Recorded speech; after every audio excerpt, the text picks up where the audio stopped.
15 feet? No. 5 meters? No. Tatlong tumatumbling. Madalas na naman ang mga pagbaha.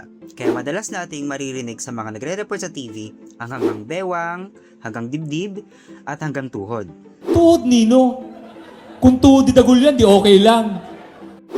Pero bakit nga ba mahilig ang mga Pinoy na sumukat ng mga bagay-bagay gamit ang mga parte ng katawan?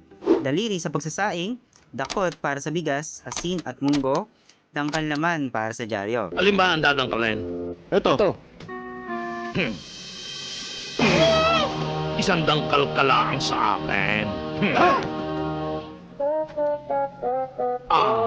Kulang pa yan. Nalaman natin sa history na ang paggamit ng mga body parts bilang panukat ay talagang ginagawa na bago pa i-standardize ang metric at imperial systems. Ngunit bago pa dumating ang mga mananakop, nakipagkalakalan din ng mga Pinoy, lalo na sa mga kapitbahay natin sa bansa dito sa Asia. At ang mga madiskarte nating mga ninuno ay gumagamit din ng mga body parts sa pagsukat.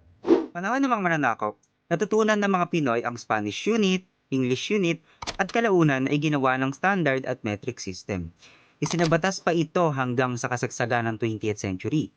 Para yan sa lahat ng produkto, materyales, utilities, services, at sa lahat ng business at legal transactions. Kahit pamilyar tayo sa metric at imperial system, ang hilig pa rin natin gamitin ang body parts bilang panukat ng kung ano-ano. Pati nga tawa eh. Mga 20, kaya naman throw away your timbangan, metro, ruler, at tape measure.